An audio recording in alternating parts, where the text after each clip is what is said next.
Bueno, hoy estamos con María José Teruel, una destacada miembro de Podemos aquí en Málaga, desde los inicios un poco trabajando aquí en la organización, incluso antes ya tenía una trayectoria política más o menos marcada, formando parte de Izquierda Anticapitalista. Bueno, ¿cómo estás? ¿Qué tal? Pues muy bien, muchas gracias por invitarme.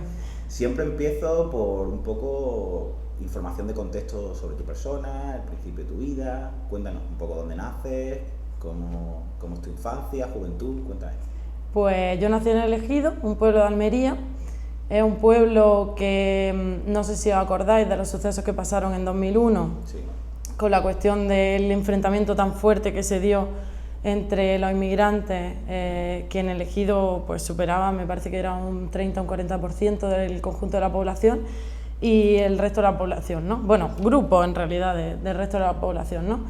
Eso sí que es verdad que en mí también pues empezó a despertar un sentimiento de que allí estaba pasando algo, de que evidentemente no podían ser los culpables a los que estaban yendo a quemarle los comercios, ¿Qué edad etcétera. tenías tú cuando pasó eso? 11 años. En el 2000, o sea, bien. 11, 12. Suficientemente consciente como para darte cuenta que ahí había... Pero es que fue un momento de polarización de la sociedad bestial, ¿no? Nos encontramos en un momento donde o te posicionabas hacia un lado o te posicionabas hacia otro. Para que hagáis una idea, ya había helicópteros por todo el conjunto del Ejido, te encontrabas que te encerraban dentro de un supermercado porque supuestamente venían las guerrillas de inmigrantes, combates de béisbol a pegarte, etcétera, ¿no? Además, cómo se genera ese pánico al conjunto de la sociedad por algo que evidentemente lo estaban utilizando de chivo expiatorio en su momento, ¿no? Y eso sí que es verdad que te hace empezar a pensar una serie de cosas, etcétera, ¿no? También hay que remarcar un poco que dentro de Andalucía, Almería es un territorio, por decirlo de alguna manera, conservador. Sí. O sea, Pero, siempre gana el Partido Popular, normalmente tienen unos índices de votación altos, algunas opciones conservadoras, incluso por ejemplo un partido como Vox, que en el resto de Andalucía no tiene unos resultados muy... En Almería tiene algo de...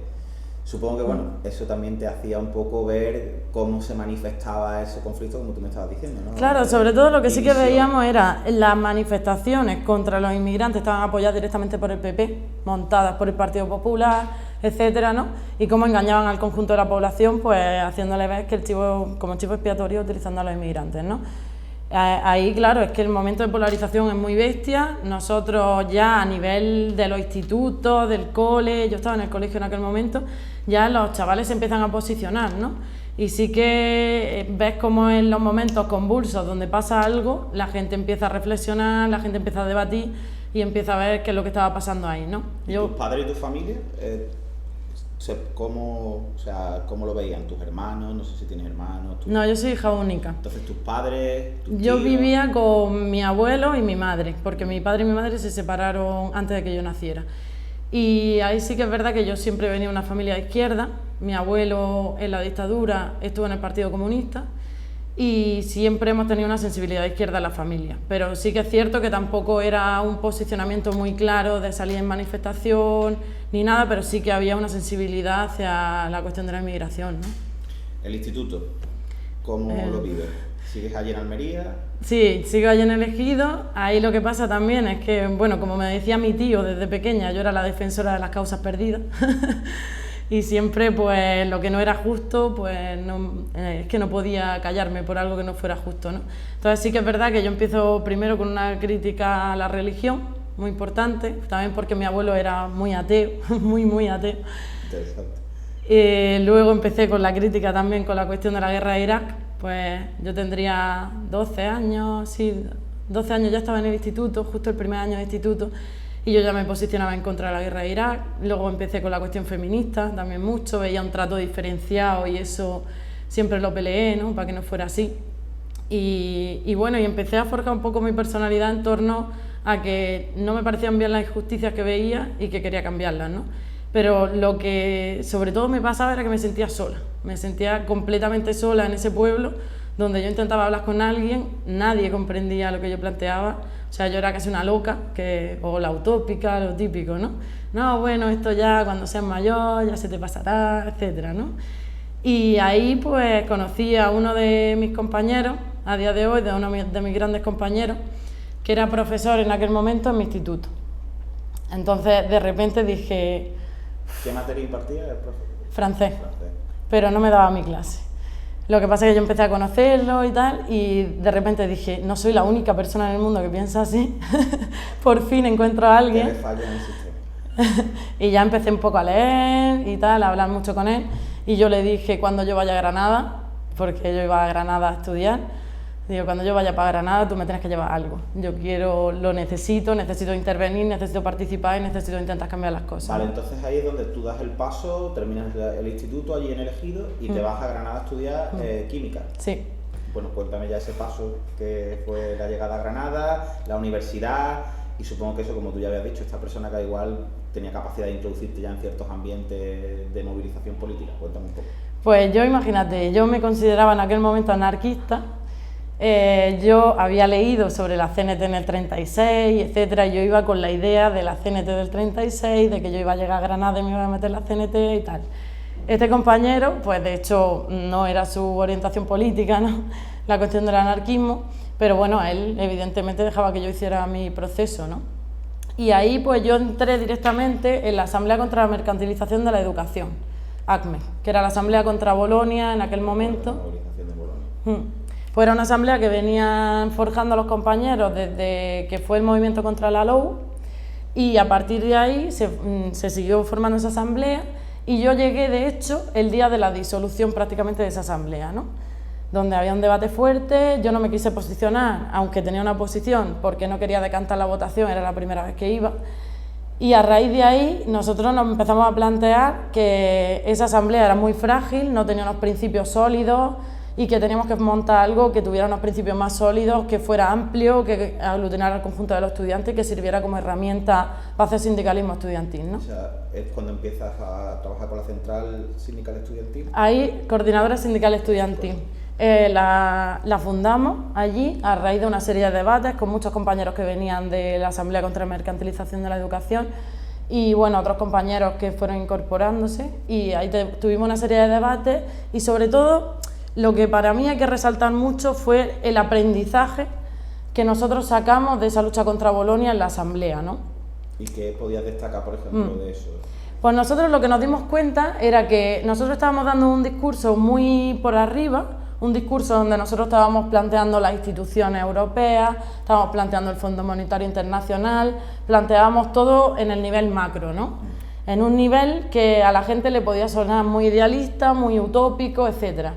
Y sin embargo nos dimos cuenta que cuando introducíamos reivindicaciones concretas de la gente, luego podían llegar a comprender que esas reivindicaciones, esas dinámicas concretas que se estaban dando en su caso, que también se daban en el caso de otros compañeros cuando las ponían en común, decían no es un caso único, no es un caso aislado, y por tanto es algo que es estructural al sistema, es algo que va mucho más allá de la reivindicación de que es que en mi centro pues no tengo un aula para no sé qué. Si no tienes un aula para no sé qué es porque no hay fondos suficientes, porque hay una determinada orientación para la orientación, o sea, para la educación una línea pública de conexión entre los problemas, como tú has dicho, micro, hasta la perspectiva macro, que era la que finalmente terminaba provocando todo ese... Por eso nosotros entendimos la cuestión sindical, porque precisamente como nosotros entendemos la cuestión sindical, es que tú empiezas a reivindicar una serie de cuestiones que el conjunto de la gente entiende, pero que enlazan con el marco general, y hace que mucha gente empiece a ver que el problema es estructural, que va mucho más allá de la cuestión concreta, ¿no? Y al final, esta dinámica de trabajo es la que nosotros asumimos como enseñanza de ese movimiento contra Bolonia y la venimos a materializar en la conformación de la Coordinadora Sindical Estudiantil. Vale. Siguiente paso, después de... ¿O hay algo en ese periodo que destacas o cuál es el momento en el que ya rompes de ese ámbito, por ejemplo, de movilización estudiantil universitaria hacia otro tipo de movilizaciones, otro tipo de organizaciones políticas? Cuéntame. Pues, a ver, en realidad, nosotros, como entendíamos la Coordinadora Sindical Estudiantil, era un espacio donde nosotros no nos dedicábamos únicamente al plano estudiantil. Esto era una cosa que además había marcado los debates con respecto al ACME, ¿no? Entonces, entendiendo que no nos dedicábamos únicamente al plano estudiantil, interveníamos en todo. Íbamos como mostrando nuestra solidaridad a la lucha de trabajadores, íbamos a cualquier cuestión de la vivienda, todo lo que se hiciera que excediera el marco estudiantil, también estábamos ahí los estudiantes. Entonces, se puede decir que desde el principio nosotros excedemos ese marco estudiantil, pero sí que es verdad que cuando yo ya me planteo empezar a militar en izquierda anticapitalista, Bueno, en realidad había sido durante todo ese año, que yo los había visto cómo trabajaban, etcétera, y cada vez me iba convenciendo más de una serie de orientaciones y de ideas, ¿no?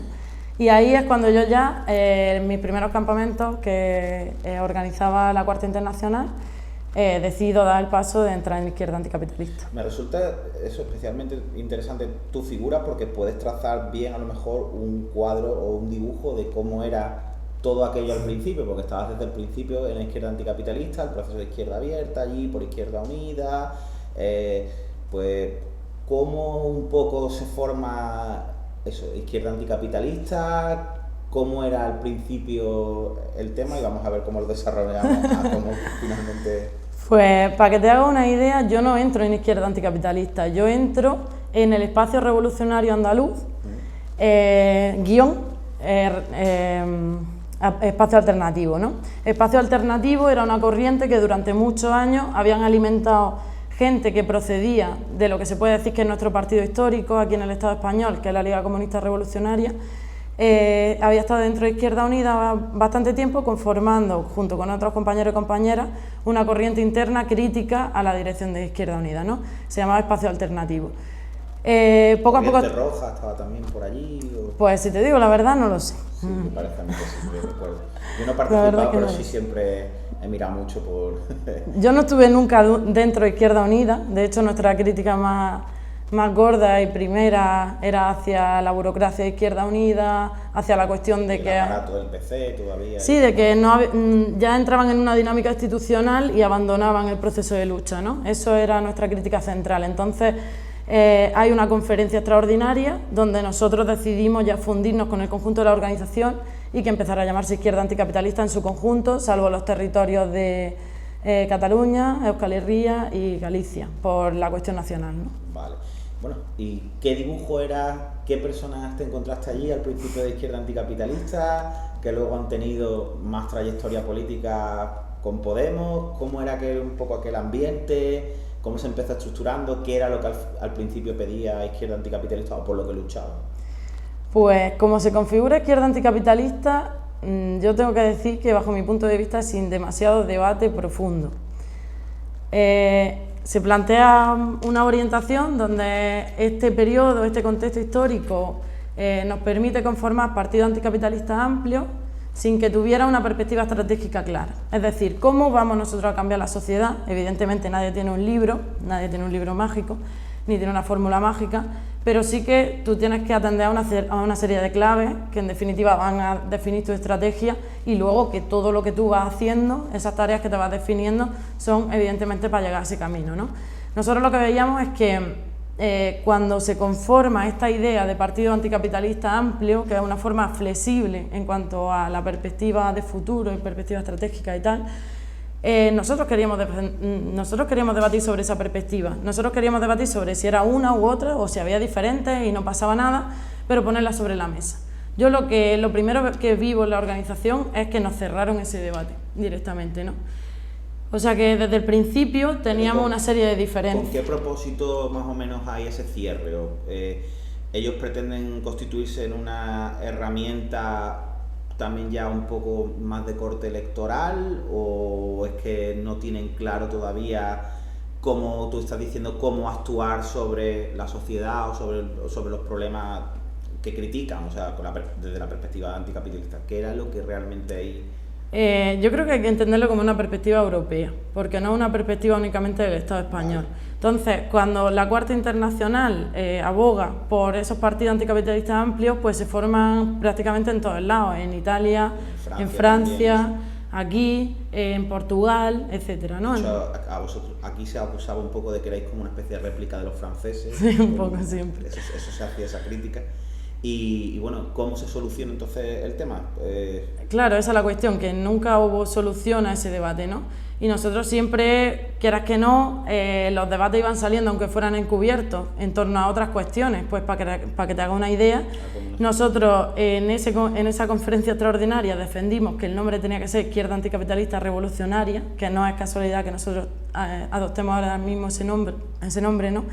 Y ellos planteaban que tenía que ser Izquierda Anticapitalista. ¿Por qué? Porque si tú le metes la palabra revolucionaria, estás planteando una determinada perspectiva estratégica que ellos no querían definir porque querían que fuera un espacio con diferentes perspectivas, pero no querían ponerla sobre la mesa. Aquí es donde está la cuestión, ¿no?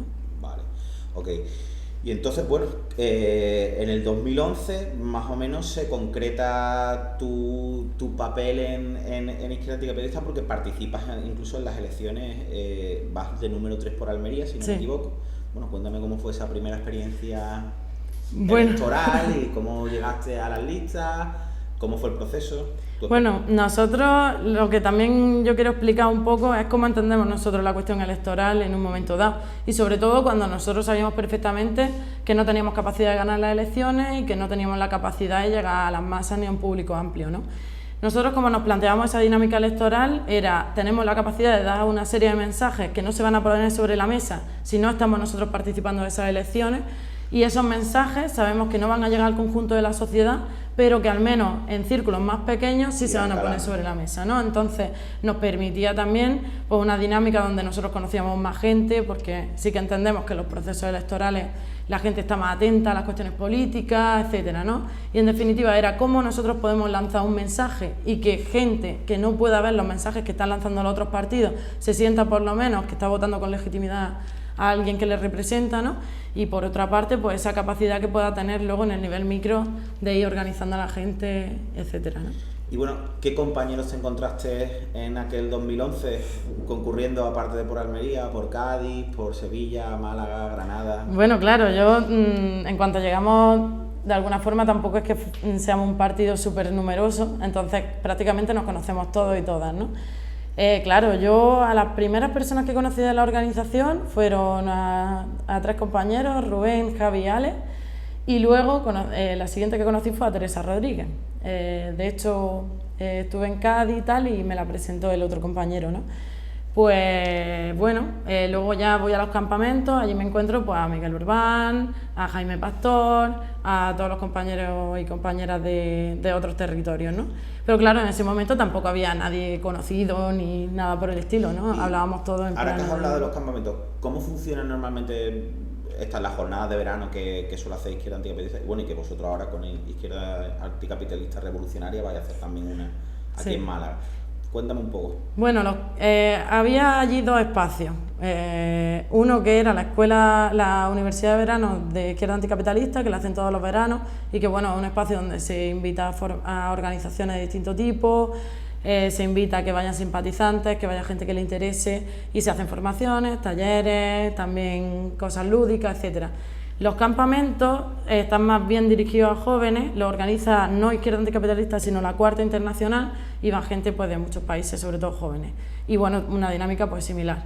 Y nosotros, pues, nuestra escuela de verano, pues pretende ser muy humildemente, aunque a día de hoy ya tenemos 98 personas matriculadas en la escuela, pues también un espacio formativo, un espacio que nos permita de debate, de cohesión también, de que la gente que tenemos cercana entienda cuáles son nuestras posiciones, que podamos debatir también con toda esa gente con la que venimos debatiendo en Podemos y en otros espacios, ¿no? Bueno, hemos estado hablando de las experiencias de la escuela de verano de Izquierda Anticapitalista, y hemos mencionado que vosotros con IZAR, la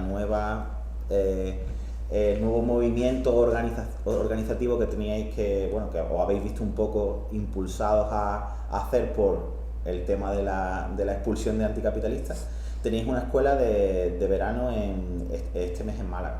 Y bueno, supongo que también participáis, porque tú estás participando en Andalucía desde abajo. Cuéntanos un poco ahí la relación tuya con Andalucía desde abajo, en qué parte de IZAR pertenece a este proyecto dentro de Podemos. Cuéntame.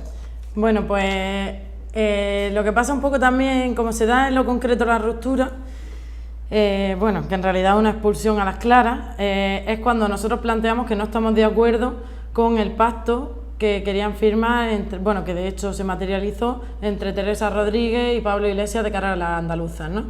En ese momento, bueno, Tere, creo que lo contó también Rocío, nos llama a una reunión. En esa reunión la mayoría de la gente que está allí le plantea que no ve la cuestión del pacto, gente que llevaba de los movimientos un montón de tiempo, activistas, etcétera. Y lo que venimos a plantear es: hay que constituir una candidatura alternativa a Pablo donde tú estés a la cabeza. Ella viene a plantear que no hay posibilidad de eso. Y claro, pero ella también deja abierta la puerta y dice, bueno, quien quiera constituir una candidatura alternativa y tal, no hay ningún tipo de problema, ¿no? Nosotros, cuando vimos esta cuestión, hablamos con los otros sectores que también habían tenido nuestra misma opinión en esa reunión y vimos la posibilidad de construir Andalucía desde abajo, pero como algo más que una candidatura, ¿no? Nosotros lo que entendíamos Andalucía desde abajo era sobre todo desde una perspectiva política, más que incluso organizativa. Sabíamos que había mucho descontento por la falta de democracia que empezaba a haber en Podemos, etcétera, pero para nosotros el elemento central a la hora de plantear Andalucía desde abajo es una cuestión del discurso político que tenemos que dar, de plantear realmente una alternativa transformadora que se plantee unas cuestiones a las claras, el no pago de la deuda, la autodeterminación de los pueblos, el tema de los desahucios cero, etcétera, ¿no? Y el poder dar ese mensaje en el conjunto de Podemos y sobre todo el poder pretender en un momento dado, aliándonos con otros sectores a nivel estatal que también estaban críticos, listas críticas, etcétera, poder conseguir revertir la dirección que llevaba Podemos, ¿no? Ese era un poco el objetivo inicial que pudiéramos tener como Andalucía desde abajo, aparte de aglutinar a toda esa gente muy válida que se iba a ir a su casa en vez de quedarse en el proceso. Nosotros como IZAR entendemos que esta es la orientación y la defendemos a las claras, ¿no? Y yo creo que además, si esa corriente se hubiera fortalecido, pues con lo que a día de hoy son Teresa, el conjunto anticapitalista, pues hubiéramos tenido mucha más capacidad de pelear que Podemos fuera una organización de transformación, ¿no? Vale. Una cosa que me interesa de ese asunto, bueno, vosotros finalmente se os propuso presentaros a las primarias andaluzas y competisteis con un resultado, yo diría que bastante bueno, porque hubo 6.000 votos de diferencia cuando vosotros no contabais prácticamente, pues eso, sin ningún tipo de impacto mediático y tal, y aún así ha sido uno de los procesos de primarias donde una candidatura que no fuese la oficialista ha sacado un número de votos significativo. Luego, en el proceso de primaria de las generales, no os habéis presentado. Bueno, ¿qué relación guarda con, por ejemplo, la lista de Utopía y Dignidad de Cañamero? O si finalmente vosotros os habéis eximido de ese proceso. Nosotros lo que hemos entendido como Andalucía desde abajo y como nos hemos pronunciado es en contra directamente de la participación en las primarias, porque entendíamos que eran unas primarias donde se estaba consolidando un proyecto político y que ese proyecto político no era el que compartía Andalucía desde abajo. Que esas primarias hubieran sido plurales, con la capacidad de presentar diferentes voces y que se hubiera visto un proyecto plural, entonces habríamos decidido presentar una candidatura. Viendo que se iba a cerrar el proceso en un único proyecto político y que todo lo demás era dar la ilusión de democracia, pues entendíamos que en este caso concreto había que votar el no. E incluso sabiendo pues las dificultades que podíamos tener cuando personajes como Cañamero y Gordillo, muy importantes para la izquierda, gente luchadora, que ha estado en la base, que ha construido realmente un movimiento popular, como ahora se está llamando, ¿no?, se presentaban a las primarias, ¿no?, con esta lista. Pero aún así nosotros entendimos que si estos compañeros hubieran presentado un cabeza de lista planteando que presentaban un proyecto alternativo al de Pablo Iglesias, hubieran tenido la capacidad de plantear un programa sobre la mesa que no se ha planteado, entonces sí, no hubiéramos planteado votarles, ¿no? A día de hoy lo que entendíamos es que estos compañeros, aun siendo muy respetados por nuestra parte, no estaban presentando un proyecto político alternativo, y más cuando estaban planteando que no presentaban un cabeza de lista porque entendían que fuera Pablo Iglesias, ¿no? Y por tanto, pues que no votamos. Y otra cosa que me interesa para finalizar con este asunto es ¿qué hay dentro de Andalucía desde abajo de identitario con respecto al territorio andaluz? O sea, dentro de un estado como el que tenemos, donde hay diversas sensibilidades, diversas, por decirlo de alguna manera, nacionalidades o formas de entender la propia personalidad. Sí. ¿Qué tiene Andalucía desde abajo de esos mimbres? Andalucía desde abajo lo que sí que tiene un análisis sobre la cuestión de Andalucía, que sí que tiene unas peculiaridades con el conjunto del Estado. A día de hoy no se plantea de forma clara ni una cuestión de independencia ni nada por el estilo, pero sí que defiende el derecho a autodeterminación de los pueblos, ya sea el pueblo catalán su derecho a decidir como pueblo, ya fuera el pueblo andaluz en un momento dado. Pero nosotros no estamos planteando a día de hoy una política donde fomentemos la cuestión de la independencia, etcétera. Ahora sí que entendemos que Andalucía tiene unas peculiaridades, pues como por ejemplo la cuestión agraria, que hay que darle un peso específico y por eso nosotros hicimos tanta incidencia con la cuestión de la reforma agraria, y bueno, que tiene otra serie de características, su cultura, el hecho de que haya estado históricamente subdesarrollado en muchos casos, o sea, una serie de análisis que sí que hacen diferente a Andalucía del conjunto del Estado, ¿no? Incluso romper con cierto modelo centralista de Estado, donde se tuviera, por ejemplo, más en cuenta realmente exactamente las potencialidades, las capacidades de Andalucía, que muchas veces se le achaca que es como culpa propia. Y bueno, habría que plantearse que a lo mejor es un sitio que es constantemente expoliado de recursos y no... Claro, o sea, nosotros ahí frente al modelo de Estado, evidentemente lo que entendemos es que esta Constitución no refleja la realidad plurinacional que tiene a día de hoy el Estado español y que hay que entender que cada pueblo tiene que tener derecho a decidir. En ese caso, evidentemente cuestionamos el modelo de Estado que actualmente hay, ¿no? Has mencionado varias veces el tema de la Cuarta Internacional, entonces te voy a meter un poco ya en el tema de... Continúa izquierda anticapitalista, bueno, y se va acercando el proceso de Podemos. Y una de las acusaciones clásicas hacia vosotros era la de trotskista. Sí. Me gustaría que en vuestras palabras definierais qué entendéis vosotros por el trotskismo, qué herencia de corrientes trotskistas tenéis, porque si menciona la Cuarta Internacional es evidente que hay. Pero sobre todo para desmitificar un poco el asunto, porque es que ha sido utilizado de una manera un poco, yo voy a decir eso, políticamente sucia, un poco dentro de la organización. Bueno, y probablemente haya sido la vez que menos en la historia, ¿no? Porque es que ha sido una tradición que históricamente hemos estado machacados un poco, ¿no? Lo extraño es que 2014-15 todavía sigue. Todavía, y lo que nos queda, me parece a mí, ¿eh? No creo que se acabe mañana, ¿no? Yo te puedo decir por qué me reivindico yo trotskista, porque yo cuando entré en la organización ni era trotskista, ni sabía si era marxista, etcétera. Yo hasta que no leí más y tal, yo no quería autodenominarme como nada, ¿no? A lo mejor quizá todo el mundo no sea trotskista como tal, pero yo te digo el por qué lo soy yo. Yo entiendo que Trotsky hace tres aportaciones centrales. Una, que es la que todo el mundo conoce, la crítica a la burocracia estalinista, que bajo nuestro punto de vista es el elemento central por el cual el proceso de la Revolución Rusa termina en un estado completamente burocratizado, ¿no? Totalitario. En eso pues hay otra serie de cuestiones, como puede ser la pluralidad interna en los partidos, el derecho a tendencia, el derecho a fracción, el derecho a poder expresar diferentes opiniones, como nosotros estamos planteando dentro de anticapitalistas y no nos dejaron, ¿no? Entonces todo eso se deriva en definitiva de esa crítica a la burocracia y de entender los procesos democráticos a nivel interno, ¿no? Luego hay otra pata que para mí es central, que es que Trotsky plantea que el socialismo en un solo país es imposible, ¿no? Frente a la dinámica de Stalin, que estaba planteando el socialismo en un solo país, ¿no? Ahí Trotsky lo plantea muy claro, dice, aquí o habrá un nuevo proceso de levantamiento de las masas en contra del propio gobierno, porque se está burocratizando, etcétera, etcétera, o bien se restaurará el capitalismo. Si analizamos la historia, lo que vemos es que la URSS, pues más capitalista que puede ser ahora, seguramente no podría serlo. Y vuelve el proceso ese que ya estaba... Y lo podemos ver en Cuba también, a día de hoy, cuando está abriendo las puertas.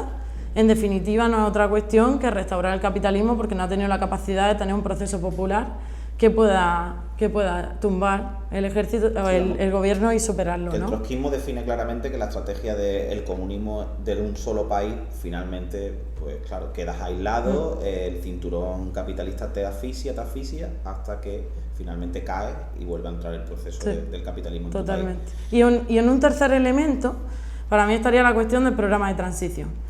De que entendemos que hay que entender los ritmos de toma de conciencia del conjunto de la sociedad y entendemos que hay que plantear reivindicaciones que a día de hoy sean asumidas por el conjunto de la población porque se vean como normales, pues se vea por qué vamos a pagar una deuda que no hemos generado. Hubo un momento en el Estado español donde la gente entendía eso como normal, quizá al principio de Podemos, ¿no? Pero son reivindicaciones que de ponerlas en práctica rompes con los regímenes actuales. No es posible ponerlas en práctica en este régimen y por tanto supondría un proceso de, o bien la gente lo pelea y lo tira para adelante, o no se puede llevar a cabo esa reivindicación, ¿no? Entonces, esa comprensión de la toma de conciencia de la gente también nos parece muy importante en Trotsky, ¿no? Yo, concretamente, esos 3 motivos son los que me hacen a día de hoy, que no quiere decir que no tenga diferencias con Trotsky, que no quiere decir que no le critique. Pero vaya, has definido bastante bien cuál es tu posicionamiento y además has presentado razones bastante legítimas para ello. Y además, esta última que has mencionado es importante para hacer un poco el termómetro del momento en el que surge Podemos.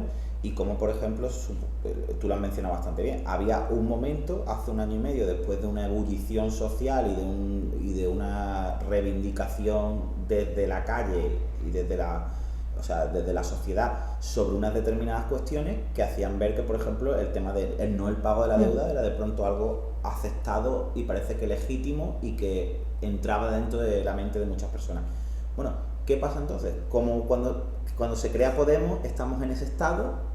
¿Y cómo veis vosotros el funcionamiento al inicio de Podemos, vuestro papel? Y ahora ya luego hablaremos de cómo se pasa de ese estado de donde se entendía que el pago de la deuda sí y ahora estamos aquí se plantea. Bueno, yo tengo que decir que nosotros, o sea, lo que ahora conformamos Izquierda Anticapitalista Revolucionaria, que estábamos dentro de Anticapitalistas, nos opusimos a la conformación de Podemos. No nos opusimos por la cuestión de generar una alternativa electoral amplia, una alternativa que nosotros además, como entendíamos al principio Podemos, era que tenía que ser un movimiento social, ¿no? Un movimiento no social únicamente, social y político, pero no tenía que convertirse en un partido como tal, ¿no? Claro, nosotros cuando veíamos que los aliados con los que nos podíamos mover en ese momento no tenían en su perspectiva la misma perspectiva que nosotros estábamos planteando, de esa movilización, de ese crear tejido social, de que no es solamente mediante el ganar unas elecciones y luego empujar el proceso y tal, se iban a cambiar las cosas, es cuando nosotros decíamos, en definitiva, cuando nosotros lanzamos un proceso donde ellos, donde Pablo, donde Rejón, donde Monedero son las caras visibles y es una alternativa donde además se está utilizando mucho el plano mediático, no van a tener capacidad en ningún caso de que lo que se plantee sea consensuado, sino que estos compañeros son los que van a regir un poco las normas del proceso y entendiendo un poco por qué teoría y qué principios teóricos están planteando estos compañeros, no veíamos claro que eso pudiera constituir una alternativa transformadora, ¿no? Entonces nosotros en ese momento votamos no a esa conformación, a ese tipo de conformación, pero en el momento que el conjunto vota que sí y que se plantea como una alternativa factible, nosotros lo que decimos es, evidentemente ya que se ha creado sí que tenemos que estar. O sea, otra cosa sería que yo la generara así, si tengo capacidad de decisión, pero otra cosa es que si está generada es un proceso al que están acudiendo la gente, es un proceso que provoca ilusión y que puede convertirse, pueden pasar muchas cosas en el proceso, ¿no? Hay que participar. Y así es como lo vivimos nosotros un poco. Ellos seguramente vendrían con la serie o la batería de argumentos de el 15M falló, no fue capaz, es que hay que dar el paso electoral, es que tenemos la capacidad mediática o por lo menos hemos roto ahí un poco cierto umbral y estamos empezando a aparecer. Y eso sería toda la batería de argumentos que os presenta. Claro. Y bueno, y el que incluso siguen utilizando un poco de la maquinaria de guerra electoral, que tiene que ser ágil, capaz y resolutiva. Y bueno, vosotros aceptáis el proceso de la votación y nos plantamos entonces ya más o menos un poco en el marco de las elecciones europeas.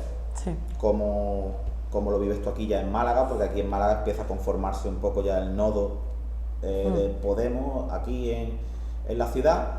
¿Y cómo participas tú en el proceso de las elecciones europeas? ¿Cómo ves? Por ejemplo, recuerdo una entrevista con José Vargas que me mencionó el tema de, por ejemplo, la decisión de la papeleta y de la cara de la papeleta. Cuéntame. Pues eso, con muchas críticas, ¿no? Cuando vimos los carteles, cuando vimos la papeleta, a nosotros no nos cabía ninguna duda que eso iba a ser así. Pero la verdad es que también empezamos a ver que estos saltos que nosotros esperábamos que se hicieran de una forma más prolongada en el tiempo, se estaban dando de forma más rápida de la que nosotros esperábamos, ¿no? A mí eso sí me sorprendió. Me sorprendía diariamente con qué descaro muchas veces planteaban las cosas. Yo decía, vale que tú hagas esto, pero muchas veces tú puedes hacer una cosa por aquí sin que se note demasiado o la puedes hacer visible completamente. Y nosotros, lo que a mí sí que me sorprendía muchísimo era esa rapidez con la que se estaban dando los procesos y sobre todo me sorprendía que la gente no tuviera ninguna crítica hacia eso, ¿no? Entonces lo que yo sí que me empeñaba en mi día a día y con los otros compañeros era en que esa crítica estuviera presente, porque sobre todo entendíamos que para construir un proceso verdaderamente democrático, si no vas captando cuáles son los errores, los intentas solucionar, etcétera, no consigues nunca sobrepasarlos, ¿no? Entonces nosotros sí que hacíamos mucha incidencia en este tipo de cuestiones y muchas veces pues te llaman qué pesado eres, si es que Pablo es genial, si es que nosotros decíamos no, si Pablo es genial, pero eso no quiere decir que todo lo que haga no se le pueda criticar algunas cosas, ¿no? Entonces sí que desde el principio fue un proceso con muchas críticas. Lo que sí que recuerdo es que cuando llegamos el día de las elecciones, ¿no? Nos íbamos pasando por las mesas, nosotros no esperábamos los 5 eurodiputados, íbamos pasando por las mesas electorales y íbamos diciendo, madre mía, que la gente coge la papeleta de Podemos, que la gente la coge, que verás que nos vamos a llevar una sorpresa, ¿qué tal? Y cuando vimos los 5, pues la verdad que fue una sorpresa, fue mucha alegría, porque en definitiva ese proceso lo habíamos construido con una serie de compañeros aquí, ¿no? Que era lo importante para mí, ¿no? El poder construir lo que siempre hablamos de los barrios, los puestos de trabajo, etcétera, ¿no? Bien, siguiente paso de eso es la creación un poco de la coordinadora y el comienzo o el increciendo de las tensiones con esta especie exactamente de funcionamiento que tú, la verdad, lo has descrito bastante bien, de lo inmediato, de la rapidez, de utilizar los tiempos cortos para tomar decisiones, casi en un planteamiento que de la forma que me lo estás explicando traduce eso como una especie de agresividad política y de una especie de pues eso, como una especie de trayectoria muy marcada o de estrategia muy clara para ir superando o haciéndose con el control del poder. Bueno, ¿cómo vives tú la tensión esa que ya se implantó entre la coordinadora y el nodo estatal? Hombre, fácil no fue, pero yo creo que en ese momento leímos bien la situación, ¿no? Leímos la situación de que estaba habiendo un proceso de autoorganización desde la base muy potente y que ese proceso de autoorganización, lo que por lo menos habíamos vivido en el 15M, habíamos vivido en otros movimientos, si no le da una cohesión organizativa, finalmente se disgrega. Entonces, nosotros, o la gente que estábamos debatiendo en ese momento y tal, apostamos muy fuertemente por la coordinadora porque veíamos que era la única forma de consolidar realmente una estructura en Málaga, y también apostábamos por la coordinadora provincial, ¿no? ¿Cómo vivimos todas esas críticas? Que en definitiva eran críticas no argumentadas, porque nosotros no veíamos una argumentación política por detrás, y en ese sentido, evidentemente en la asamblea, el debate al final se decantaba por la creación de las coordinadoras, etcétera, porque no había una crítica argumentada. Lo que había era a mí me han llamado y me han dicho que aquí tengo que defender que de ninguna manera se genera una coordinadora, que de ninguna manera se genera una coordinadora provincial, y el único argumento era esto no se puede hacer, esto en Podemos no cabe, etc. Realmente, a mí, bueno, te digo que me sorprende un poco que hagas esa afirmación tan clara y tan tajante. O sea, sí.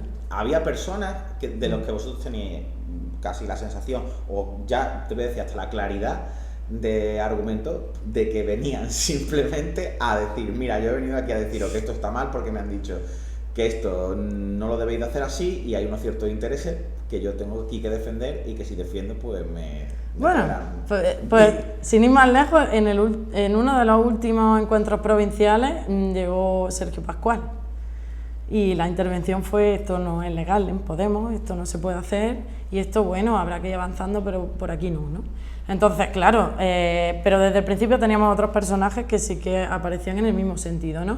Y ahí lo que sí que veíamos nosotros es cómo estaban cerrando desde arriba rapidísimo los procesos que se daban por abajo, y esto ya nos parecía peligroso de por sí. El que tú estés cerrando por arriba el proceso de autoorganización de la gente, bajo mi punto de vista, es lo más peligroso que puede hacer un proceso de participación, de un proceso que realmente tiene que ser transformador, ¿no? Incluso yéndote a nivel estatutario, o sea, los estatutos que se presentaron para las europeas eran, vamos, prácticamente unos estatutos marcos muy exiguos, y no había unos estatutos como para decir, oye, este proceso que vosotros estáis intentando realizar desde abajo no es el correcto. No. Bueno, si hubiera estado eso en el marco ya de lo que pasó en Vista Alegre, pues podrían haber dicho, pero ya en aquel entonces no, esto está prohibido. Bueno, prohibido en cuanto a qué, ¿no? Claro, yo recuerdo una asamblea donde vinieron Lucía Ayala, Sergio Pascual y Miguel Bermejo, creo recordar, y vinieron a plantearnos cómo iba a ser el proceso de cara a la Asamblea Ciudadana, donde se decidían los estatutos, etcétera, ¿no? Y en esa asamblea lo que nosotros le dijimos es que la cuestión organizativa que vosotros estáis planteando frente a cómo se votan estos documentos está condicionando directamente la cuestión política. Cuando decimos que lo organizativo es político, lo que estamos diciendo es que si tú estás poniendo un marco donde no permite que haya un debate serio sobre una serie de cuestiones, evidentemente se va a asumir la única postura que ya está reflejada sobre el papel. Si tú estás poniendo un proceso donde se va a votar por internet una cantidad de gente que no participa en la asamblea, etcétera, lo que va a pasar evidentemente es que la figura más mediática es la única que tiene capacidad de salir. Y hoy, a día de hoy lo vemos, ¿no? Nosotros lo veníamos criticando esto ya desde hace mucho tiempo. Entonces, ese proceso al final estaba totalmente condicionado y bajo mi punto de vista, lo que por ejemplo ha pasado a día de hoy con las primarias y lo que ha venido pasando con los diferentes procesos, no es más que cerrar, mediante un marco organizativo, cerrar un proyecto político determinado, un proyecto político que va hacia unas líneas que no son una línea de transformación bajo mi punto de vista, ¿no? Y que eso es lo que también podríamos... Pero que finalmente también, después de toda esa denuncia y esa especie de profecía autocumplida que vosotros ibais diciendo esto va a pasar, el resultado final es que tener un partido que a 4 meses de las elecciones o a 3 meses de las elecciones ha hecho la curva descendente de participación y ha llegado a su punto de participación más bajo justo cuando tenía que tener más fuerza y más músculo a nivel organizativo, a nivel... Finalmente esta estrategia de cerrar ha terminado ahogando al pájaro. Totalmente, o sea, yo creo que está por una parte la cuestión organizativa de cómo has construido un proyecto completamente vertical, un proyecto que se dedica a una máquina de guerra electoral únicamente, es lo que está conformado, y tiene una parte del proyecto político. Yo recuerdo a Pablo Iglesias defendiendo en la tele la nacionalización de los sectores energéticos, al menos de los sectores energéticos y de otros sectores estratégicos. Lo recuerdo defendiendo el no pago de la deuda. Lo recuerdo defendiendo que los servicios públicos tenían que ser 100% públicos. A día de hoy, cuando tú vas viendo los diferentes programas, lo que nos encontramos es que en Andalucía se apoyan los conciertos, no hay ningún tipo de problema.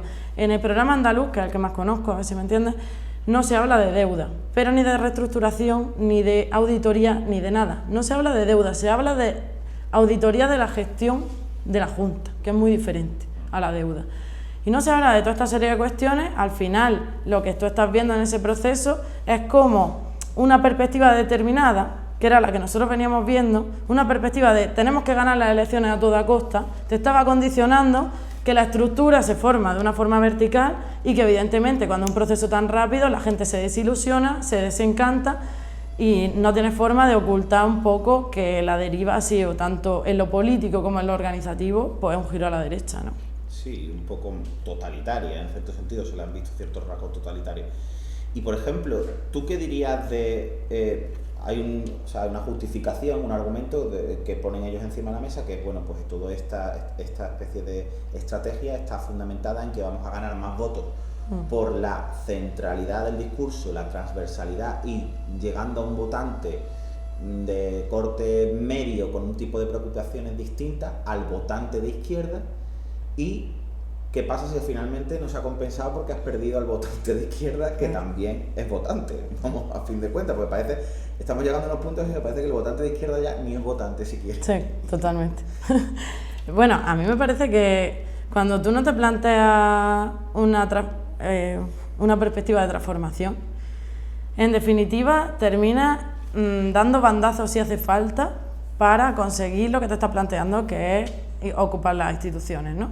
Y en ese ocupar las instituciones, si tú lo que estás planteando es que quieres acaparar todos los votantes del PSOE, pues entiendes, no sé muy bien esa comprensión, que tienes que asimilar muchas de las cuestiones que plantea el PSOE, cuando en definitiva lo que tendrías que estar planteando es un discurso como el que se daba al principio. Este es un partido del régimen, es un partido que a día de hoy no plantea ningún cambio, no plantea ninguna transformación, y este partido no tenemos que acercarnos a esos posicionamientos políticos, ¿no? Yo lo que creo al final es que es una cuestión estratégica. En el momento que ellos plantean que hay que ganar la elección a toda costa, con los programas y con la cuestión de la centralidad, etcétera, harán un poco lo que mejor les venga en ese momento. Claro, ahora tienen un problema y para mí se deriva de haber entendido que el escenario político era estático, que el único que podía mover el terreno, de alguna forma, o el tablero, como ellos plantean, era Podemos. Cuando ven cómo irrumpe Ciudadanos, yo creo que ahí sí que se replantean una serie de cuestiones y me parece también que hay debates entre el propio Íñigo y Pablo, ¿no?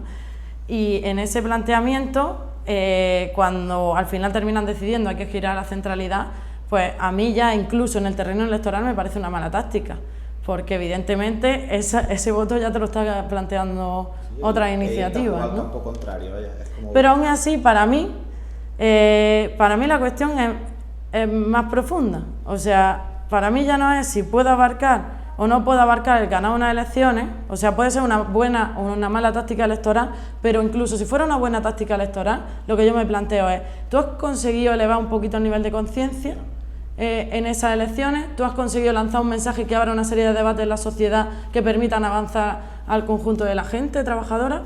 Eso es lo que yo me planteo y yo creo que Podemos, quizás en un principio sí lo hacía y a día de hoy no lo hace, ¿no?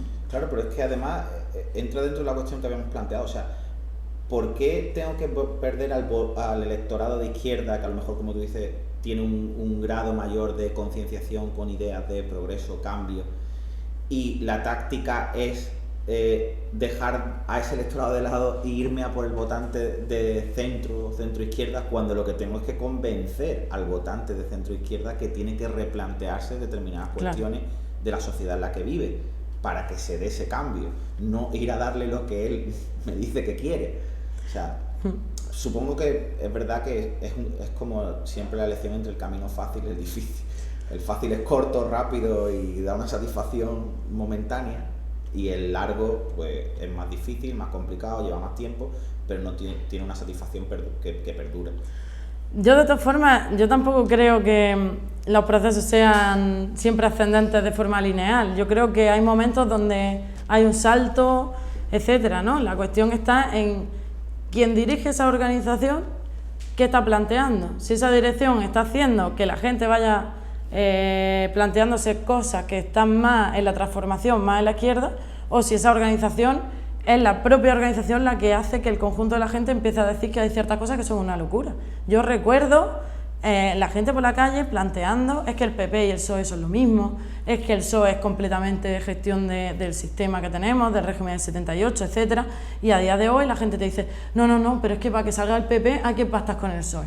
Sí, y eso lo ha conseguido Pablo en ese aspecto, también, ¿no? Hay que ¿no? decir que ha conseguido eso a cuenta de perder un montón de votantes o simpatizantes que ya finalmente han dicho, bueno, perdona, mis motivaciones para ir hacia esto no era que finalmente vaya a apuntalar el sistema apoyando al partido, que aquí lo hemos hablado varias veces en estas entrevistas, el que el verdadero partido del régimen aquí es el Partido Socialista, más que el Partido Popular. O sea, ha gobernado, sí, pero ha gobernado más tiempo, ha hecho incluso además el trueque de ideas socialdemócratas que finalmente han ido diluyéndose, y también es un miedo por experiencia que tiene mucho el electorado de izquierda en este país. Sí. O sea, el que históricamente ha visto lo que era el PSOE del 82 a lo que finalmente fue terminándose el PSOE de Zapatero, pues es normal que no quiera volver a ver cómo se repite ese proceso en un nuevo partido. De hecho,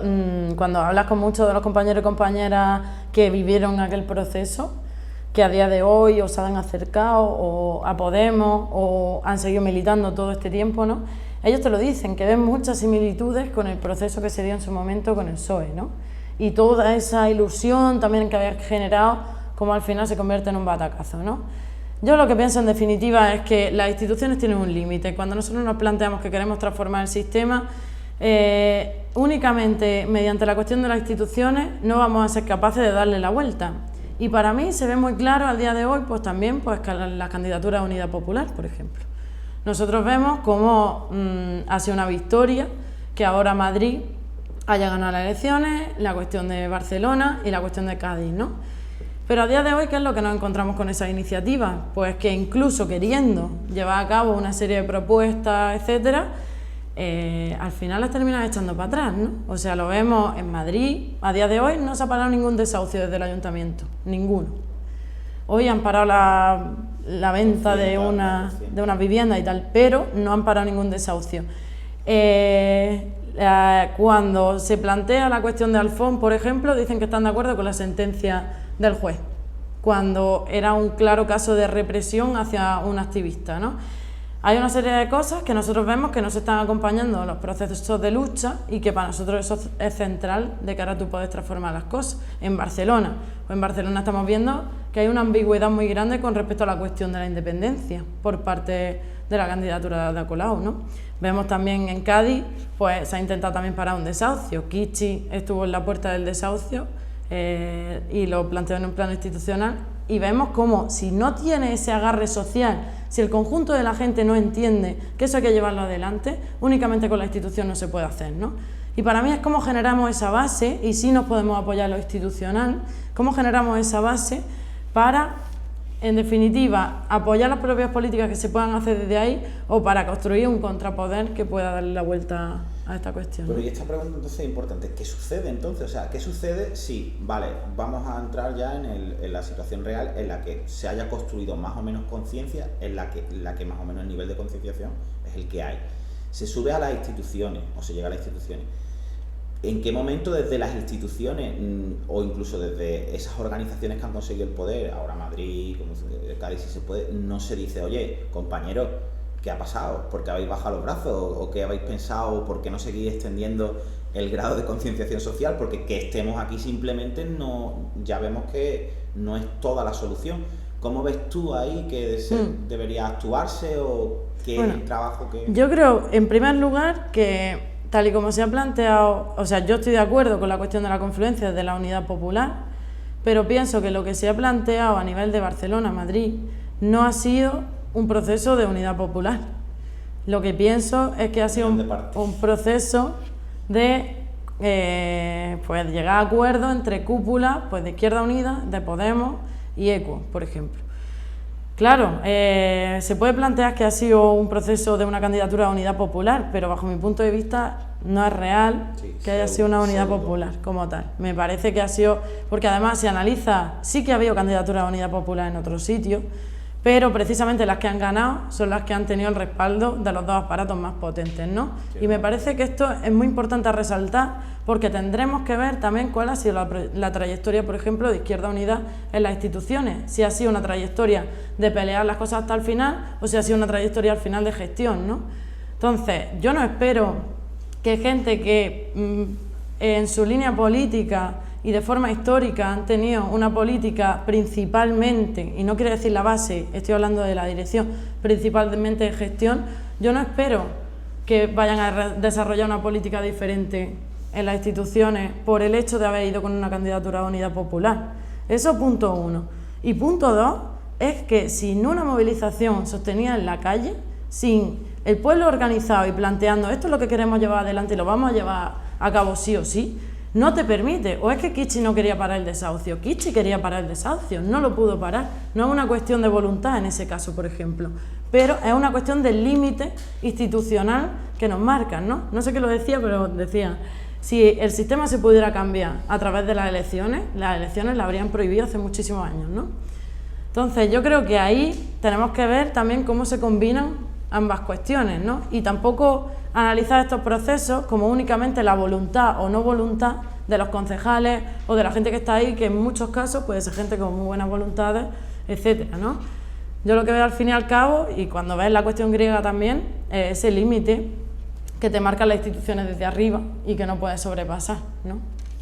Y entonces la pregunta del millón es ¿qué tipo de revolución o qué tipo de presión social es la que puede romper el candado de, como tú dices, un sistema muy bien pertrechado, que tiene unas instituciones a las que tú ya primero te amoldas con la fórmula partido político, que ya rompe un poco, como tú bien dices, el esquema de participación y de poder ciudadano y se ajusta mucho más al sistema.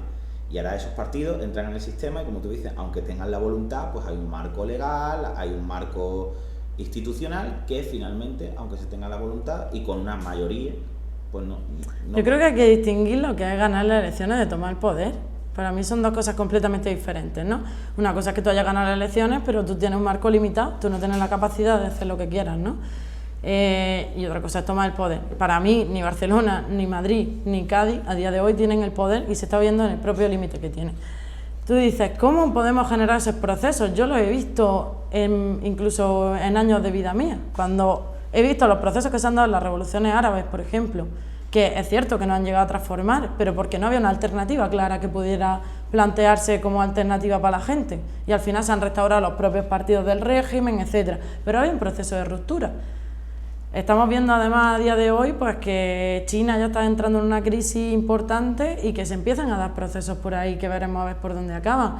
Vimos en el 68 el proceso que se dio en Francia, que no está tan lejos y que ya era un proceso donde se estaban conformando los estados del bienestar, etcétera, y no estaba tan lejos de la situación actual que tenemos, ¿no?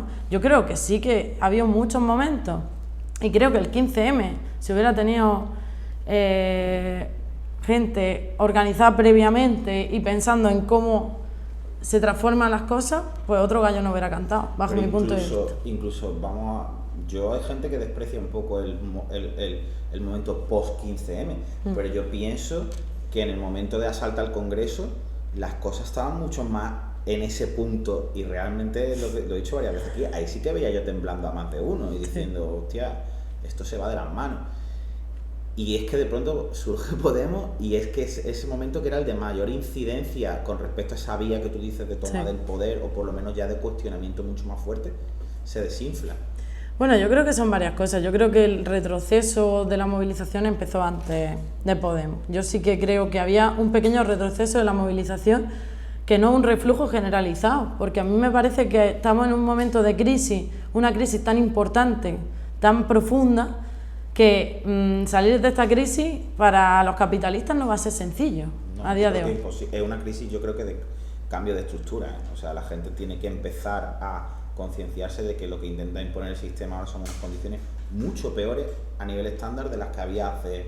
Yo no creo que sea muy diferente. Yo no creo que sea muy diferente de las otras crisis que hemos vivido el sistema capitalista. Me parece que es muy profunda, pues yo qué sé, la podremos comparar, que voy a hacer una analogía que no, pero el crash del 29, una crisis muy importante, o sea, no es la crisis de los 90, no es la crisis de los 70, una crisis mucho más profunda, mucho más internacionalizada, etcétera, ¿no? Y donde los capitales a día de hoy no saben un poco cómo salir de esta crisis, esta es mi impresión, ¿no? Entonces, claro, ahí sí que nos encontramos una situación donde ellos mismos van a intentar gestionar una serie de cuestiones y van a intentar canalizar la movilización social también en otro sentido, ¿no? Pero es cierto que aunque yo crea que esa movilización social estaba un poco en reflujo, yo no creo que estuviera en reflujo total, sobre todo porque esta crisis se seguía perpetuando y la gente tenía que irremediablemente seguir saliendo a la calle. Es más, yo pienso que vamos a tener que volver a vivir otro ciclo de movilizaciones después de que acaben toda la dinámica electoral, ¿no? Y yo creo que en ese contexto, ¿no?, es muy importante entender que nosotros no es que estemos en una crisis que sea peor y que nos vaya a dejar en peores condiciones que antes. Es que yo creo que es una crisis más del sistema capitalista y que como tal lo que van a intentar, evidentemente, es salir de esa crisis reforzados los capitales y pues con el sufrimiento y la explotación que hayan tenido que pues, perpetuar sobre el pueblo, ¿no? Como sí, pero siempre. Yo pienso que como en todo sistema de ciclo, cada ciclo nuevo en un sistema finito, porque vivimos en un sistema finito, el mundo es un sistema finito ahora mismo, día de hoy, va restando poder adquisitivo, va restando condiciones de vida, porque los recursos empiezan a ser más limitados. O sea que ese proceso de refuerzo, que como tú dices, y de que el ciclo ascienda hacia arriba, va a ascender de una forma con menos recursos, o sea, y con menos distribución de la riqueza y con menos capacidad de justicia social. Menos distribución de la riqueza seguro, como se sale de todas las crisis. O sea, en todas las crisis tienen un proceso de acumulación de capital en cada vez menos manos. Ahora, pérdida de derechos, claro, en todas las crisis. En todas las crisis se sale con una situación de pérdida de derechos muy gorda.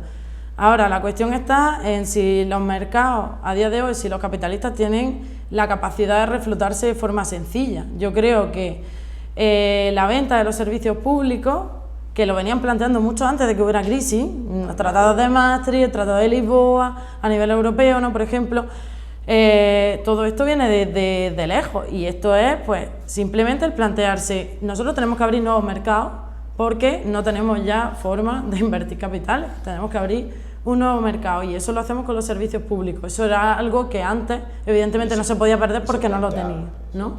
Pero yo no creo, vamos a salir con unas consecuencias fatales para la clase trabajadora, eso es evidente, pero no creo que sea un nuevo tipo de crisis o una crisis que lleve a otro sistema automáticamente. La cuestión es, ¿qué hacemos nosotros en este proceso para llevar esta crisis hacia la construcción de otro sistema diferente, ¿no?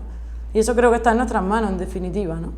Bien, para finalizar te voy a pedir un vaticinio, porque bueno, estamos todavía en finales de julio, principios de agosto.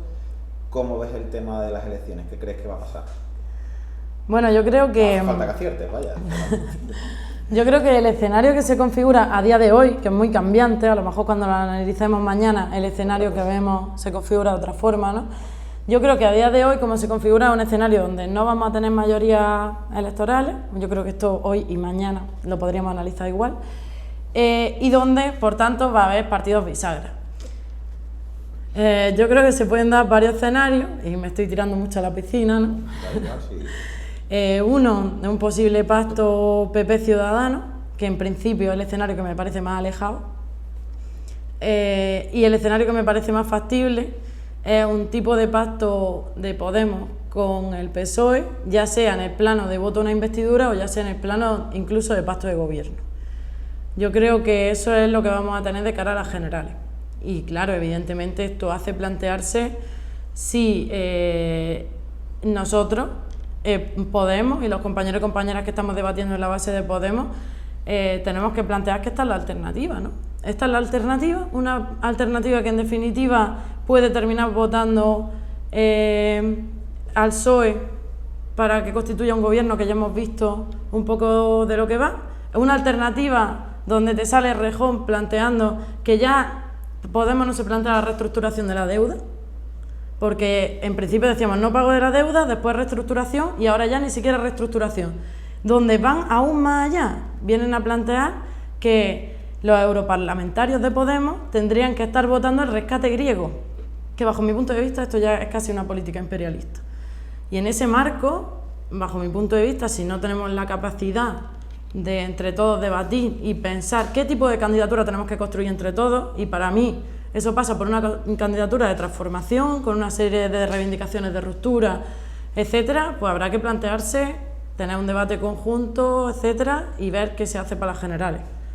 Yo, a día de hoy, yo no apoyaría una investidura del PSOE por parte de Podemos en un gobierno, entre o no entre el PP, porque me parece que no sirve para que el conjunto de la gente entienda que el PSOE no es un partido del cambio, que al final se apuntala la idea de que el PSOE es un partido del cambio, y aparte porque la catástrofe que supone los recortes del PSOE, el plan de ajuste que tuvimos con el PSOE, creo que la gente ya ni se acuerda, pero el plan de ajuste el primero lo hizo el PSOE.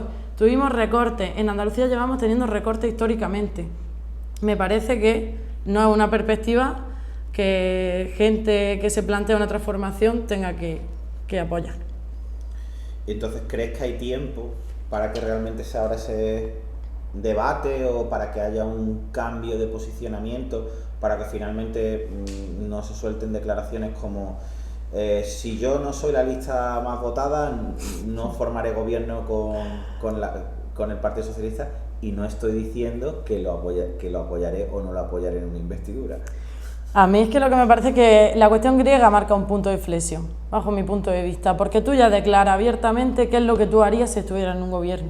Y cuando tú estás diciendo que lo que tú harías si estuvieras en un gobierno es exactamente seguir los pasos de Tsipras, que bajo mi punto de vista es muy valiente planteando el referéndum, pero muy iluso creyendo que las instituciones europeas le iban a dar tregua, ¿no?